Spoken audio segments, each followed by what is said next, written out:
Welcome back to my channel. आज आप सभी को टीचर्स एंड स्टूडेंट्स डे की हार्दिक शुभकामनाएं। तो आज हम पढ़ने वाले हैं इंट्रोडक्शन टू अकाउंटिंग चैप्टर का लिमिटेशन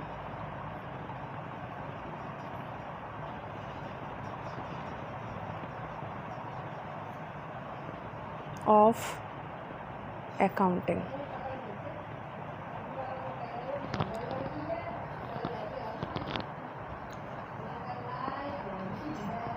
तो फर्स्ट लिमिटेशन हमारी होती है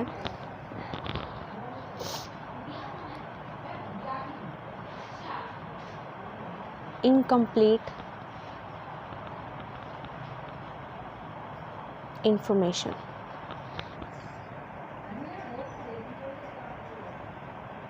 इनकम्प्लीट इंफॉर्मेशन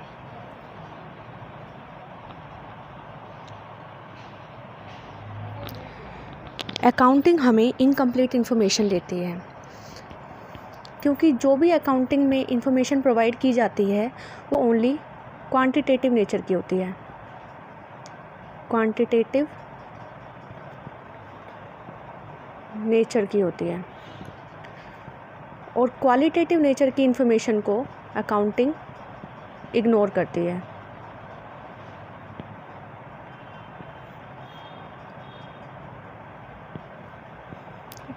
जिसकी वजह से क्या होता है कि अकाउंटिंग इन्फॉर्मेशन हमेशा इनकम्प्लीट रहती है और वो प्रॉपर जो भी इन्फॉर्मेशन हमें मिलनी चाहिए वो प्रॉपर इन्फॉर्मेशन हमें शो नहीं करती है। क्वांटिटेटिव इन्फॉर्मेशन से हम क्या समझते हैं? क्वांटिटेटिव इन्फॉर्मेशन मीन्स कि those information which can be measured in terms of money, कि जो ट्रांजैक्शंस को हम मनी की फॉर्म में दिखा सकते हैं उन्हीं ट्रांजैक्शंस को अकाउंटिंग कंसिडर करती है, और कुछ इन्फॉर्मेशन जो कि क्वालिटेटिव नेचर की है उन्हें क्या करती है? इग्नोर करती है। इसके बाद हमारा सेकंड पॉइंट आता है इनकम्प्लीट इन्फॉर्मेशन के बाद based on accounting concepts and conventions. Based on accounting concepts and conventions, हमारी अकाउंटिंग कुछ कॉन्सेप्ट्स और कन्वेंशंस बेस्ड होती है। अब कॉन्सेप्ट्स एंड कन्वेंशंस क्या होता है? Concepts and conventions rules and regulations हम कह सकते हैं एक सिंपल फॉर्म में, कि अकाउंटिंग तैयार करते वक्त कुछ रूल्स एंड को फॉलो किया जाता है और these rules and regulations are concepts and conventions of accounting. For example, हम इसके लिए एक एग्जांपल ले लेते हैं। एक हमारा कन्वेंशन होता है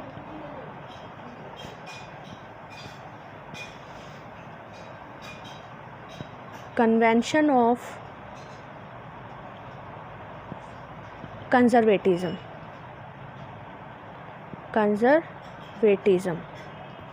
convention of conservatism. Convention of conservatism में क्या होता है? All the future losses are taken into consideration.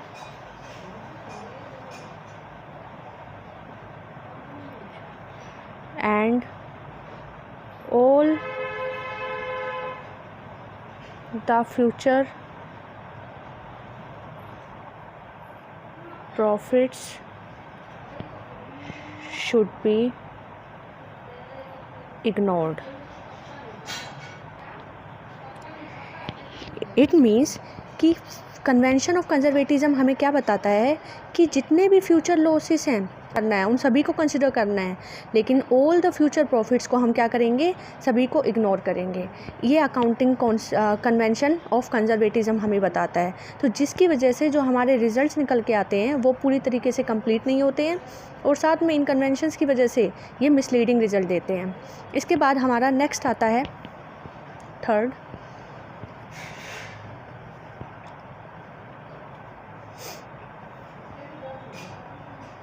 omission of qualitative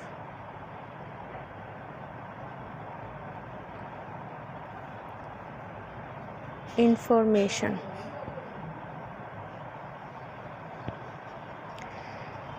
accounting qualitative information को क्या करती है, इग्नोर करती है। मैंने अभी पहले भी आपको ये चीज़ बताया था कि अकाउंटिंग ओनली क्वांटिटेटिव इन्फॉर्मेशन को ही कंसिडर करती है और क्वालिटेटिव इन्फॉर्मेशन को पूरी तरीके से क्या करती है, इग्नोर करती है। अब क्वालिटेटिव इन्फॉर्मेशन से हम क्या समझते हैं, इसके लिए हम एक एग्जांपल ले लेते हैं। आपका एक बिज़नेस है, ठीक है। अब उस बिज़नेस में काफ़ी सारे एम्प्लॉयज़ काम करते हैं, ठीक है। उनमें से कुछ एम्प्लॉयज़ सेटिस्फाइड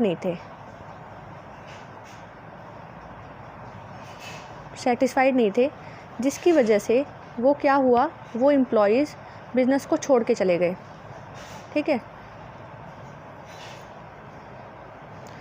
लेकिन वो एम्प्लॉयज़ काफ़ी ज़्यादा क्या थे, ऑनेस्ट थे और हार्ड वर्किंग थे, ठीक है। अब इनकी वजह से बिज़नेस को काफ़ी ज़्यादा लॉस उठाना पड़ेगा, लेकिन अकाउंटिंग इस टाइप की इन्फॉर्मेशन को अपनी बुक्स में रिकॉर्ड नहीं करेगी। एक और हम एग्जांपल ले लेते हैं। आपके बिज़नेस में स्ट्राइक हो गई, ठीक है, आपके बिज़नेस में स्ट्राइक हो जाती है, इसकी वजह से आपको काफ़ी ज़्यादा लॉस होता है, लेकिन इसको भी अकाउंटिंग क्या करेगी, इस इन्फॉर्मेशन को इग्नोर करेगी, क्योंकि ये इन्फॉर्मेशन मनी की फॉर्म में नहीं दिखाई जा सकती है। इसलिए all those transactions, all those information which cannot be expressed in quantitative nature or in monetary value will not be considered into accounting। उनको अकाउंटिंग में हम कंसिडर नहीं करेंगे। इसके बाद हमारा नेक्स्ट आता है फोर्थ पॉइंट। अब फोर्थ पॉइंट हमारा है बेस्ड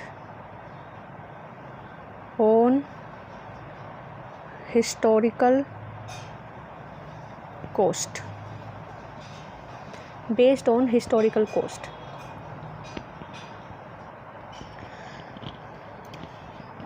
ये कॉन्सेप्ट, ये भी एक अकाउंटिंग का कॉन्सेप्ट है, हिस्टोरिकल कोस्ट कॉन्सेप्ट। इस कॉन्सेप्ट में क्या होता है कि इसका भी हम एक एग्जांपल लेते हैं कि एक बिल्डिंग हमने परचेज़ की 10 लाख रुपीस में, ठीक है। अभी उस बिल्डिंग की मार्केट वैल्यू, ये उसकी कॉस्ट वैल्यू थी, ठीक है, और अभी उस बिल्डिंग की मार्केट वैल्यू चल रही है, market value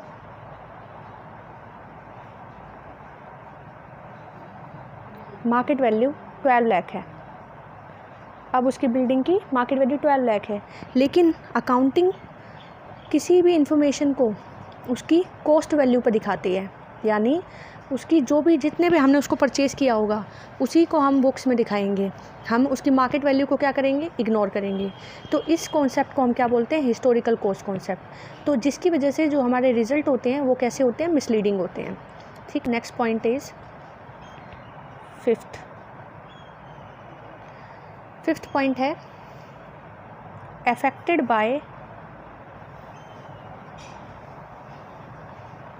by window dressing.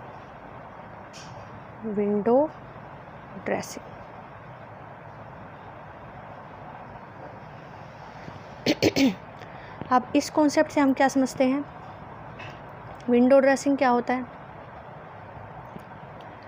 Window dressing एक सिंपल फॉर्म में हम विंडो ड्रेसिंग को बता सकते हैं कि इसमें अकाउंट्स में मैनिपुलेशन किया जा सकता है, ठीक है। अकाउंटिंग में बहुत सारे बिजनेसमैन ऐसे होते हैं कि वो अपनी बुक्स को अच्छा दिखाने के लिए, अच्छा शो करने के लिए वो क्या करते हैं, अपने अकाउंट्स को मैनिपुलेट करते हैं, जिसे हम क्या बोलते हैं, विंडो ड्रेसिंग। तो अकाउंटिंग जो होती है वो विंडो ड्रेसिंग से काफ़ी ज़्यादा इफेक्टेड रहती है। तो इसको हम एक सिंपल फॉर्म में क्या बोल सकते हैं, manipulation of accounts. Manipulation of accounts,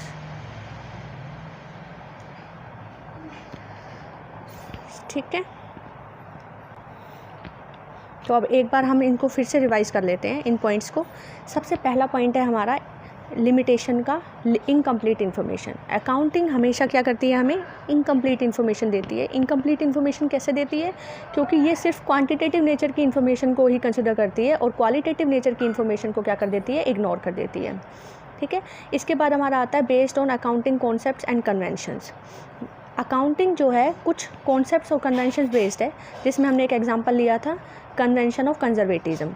इस कन्वेंशन में क्या होता है कि हम जितने भी फ्यूचर लॉसेस हैं उनकी तो अकाउंटिंग कर लेते हैं, लेकिन जितने भी फ्यूचर प्रॉफिट्स हैं उनको हम क्या कर देते हैं, इग्नोर कर देते हैं, जिसकी वजह से जो हमारे रिजल्ट होते हैं वो कैसे होते हैं, मिसलीडिंग होते हैं। नेक्स्ट पॉइंट आता है हमारा omission of qualitative information. Accounting जो है ओनली क्वांटिटेटिव इन्फॉर्मेशन को ही कंसिडर करती है और क्वालिटेटिव इन्फॉर्मेशन को इग्नोर कर देती है। इसके लिए हमने एक एग्जांपल लिया था कि हमारा एक बिज़नेस है और उस बिज़नेस में बहुत सारे एम्प्लॉयज़ काम करते हैं, तो कुछ एम्प्लॉयज़ क्या कर लेते हैं, स्ट्राइक कर देते हैं, ठीक है, और स्ट्राइक करने की वजह से बिज़नेस को काफ़ी ज़्यादा लॉस बियर करना पड़ता है, लेकिन इसकी अकाउंटिंग नहीं की जाएगी क्योंकि इसे हम मनी की फॉर्म में शो नहीं कर सकते, इसलिए इसको क्या कर दिया जाएगा, इस इन्फॉर्मेशन को इग्नोर कर दिया जाएगा। लेकिन ये भी हमारे बिज़नेस के लिए बहुत ही इंपॉर्टेंट एस्पेक्ट है, बट अकाउंटिंग इस इन्फॉर्मेशन को क्या करती है, इग्नोर करती है। अब इसके बाद हमारा नेक्स्ट आता है point based on historical cost. Accounting जो है हिस्टोरिकल कॉस्ट बेस्ड है, ये भी एक कॉन्सेप्ट है अकाउंटिंग का जिसे हम हिस्टोरिकल कॉस्ट कॉन्सेप्ट बोलते हैं। इसमें क्या होता है कि अकाउंटिंग कोई भी अगर हमने एसेट परचेज़ की है तो उस एसेट को उसकी कॉस्ट वैल्यू पे शो करती है, ना कि मार्केट वैल्यू पे। मार्केट वैल्यू को क्या कर देती है, उसकी इग्नोर करती है, जिसकी वजह से जो भी रिजल्ट शो होते ट्रू पिक्चर नहीं होती है, ठीक है। इसके बाद हमारा आता है affected by window dressing. Accounting जो है वो विंडो ड्रेसिंग से भी इफेक्ट रहती है। विंडो ड्रेसिंग का मतलब क्या होता है, मैनिपुलेशन ऑफ अकाउंट्स। यानी अकाउंटिंग में क्या होता है, कुछ बिजनेसमैन अकाउंट्स में मैनिपुलेशन करते हैं ताकि वो अपनी बुक्स को क्या दिखा सकें, अच्छा दिखा सकें, और अपने बिज़नेस की पोजीशन को अच्छा दिखा सकें, जिसकी वजह से काफ़ी ज़्यादा अकाउंट्स में वो क्या करते हैं, मैनिपुलेशन करते हैं। तो अकाउंटिंग जो होती है वो काफ़ी ज़्यादा क्या रहती है, अफेक्टेड रहती है विंडो ड्रेसिंग से। नेक्स्ट टॉपिक हमारा है difference between accounting and book keeping. तो दो साइड्स में लिख लो, एक साइड है बुक कीपिंग और दूसरी साइड है हमारी accounting.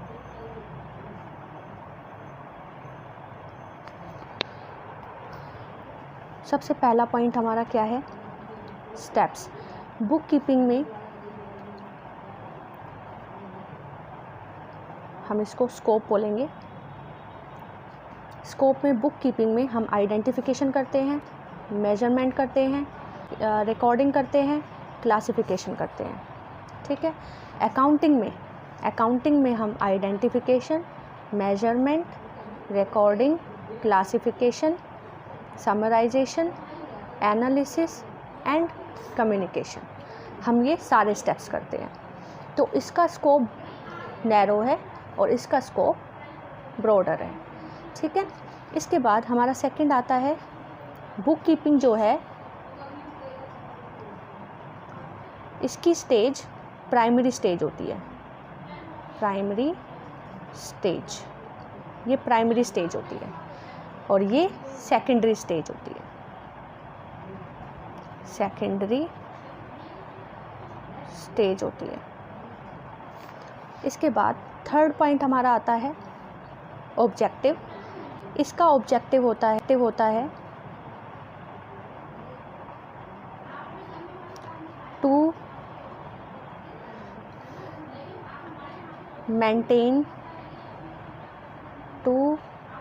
maintain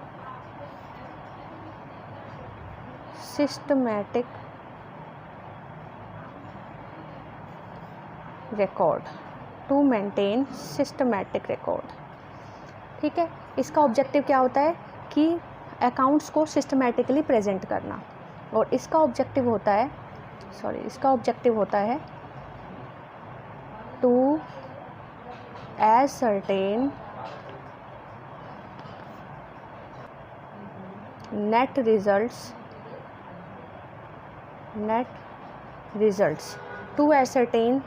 results of the business, ठीक है। फोर्थ पॉइंट हमारा आता है nature of job.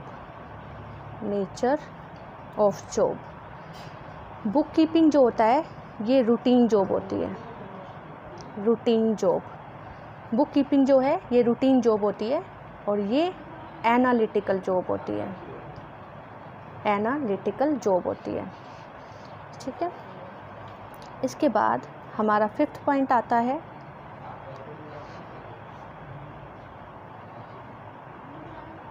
Performance. Who perform this job, कौन परफॉर्म करता है इस जॉब को? तो ये it is performed by junior staff, junior staff, इसे जूनियर स्टाफ परफॉर्म करता है। और it is performed by senior staff, ठीक है। इसमें आता है, नेक्स्ट पॉइंट आता है knowledge level. Knowledge level, knowledge level में इसमें लिमिटेड नॉलेज चाहिए होती है, limited knowledge,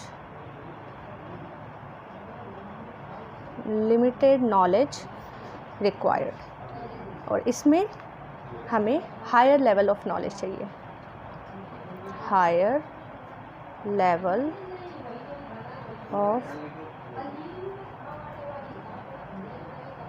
higher level of knowledge is required, higher level of knowledge is required। तो ये थे हमारे differences between the accounting and book keeping. अब एक बार हम दोबारा से इन्हें रिवाइज कर लेते हैं। बुक कीपिंग और अकाउंटिंग में क्या क्या डिफरेंस है? सबसे पहला डिफरेंस है स्कोप। स्कोप में क्या होता है? ये नैरो स्कोप होता है इसका। इसमें सिर्फ हम करते हैं identification, measurement, recording and classification. और अकाउंटिंग का जो स्कोप है वो काफ़ी ज़्यादा ब्रॉड होता है। इसमें हम आइडेंटिफिकेशन करते हैं, मेजरमेंट करते हैं, रिकॉर्डिंग करते हैं, क्लासिफिकेशन करते हैं, समराइजेशन करते हैं, एनालिसिस एंड इंटरप्रिटेशन करते हैं एंड देन कम्युनिकेशन करते हैं। सेकंड पॉइंट आता है हमारा stage. It is primary stage, it is on the secondary stage. ये प्राइमरी स्टेज होती है और इसके बाद ये सेकेंडरी स्टेज होती है। इसके बाद ऑब्जेक्टिव्स। ऑब्जेक्टिव्स में इसका ऑब्जेक्टिव होता है टू मेंटेन सिस्टमैटिक रिकॉर्ड, कि जो भी हम अकाउंट्स हैं उनको हम प्रॉपरली सिस्टमैटिकली प्रिपेयर करें। और इसका ऑब्जेक्टिव होता है to ascertain the net results of business. Net results जैसे profit and loss of the business, financial position of the business, और then communicate the this information to the related party. जो भी interested party है उस interested party को इस information को क्या कर देना, कम्युनिकेट कर देना। ये इसका ऑब्जेक्टिव होता है। इसके बाद हमारा आता है नेचर। इसका नेचर रूटीन होता है, रूटीनली ये काम किया जाता है। और ये इसका नेचर एनालिटिकल होता है, इसमें हम काफ़ी ज़्यादा एनालिसिस और इंटरप्रिटेशन करते हैं।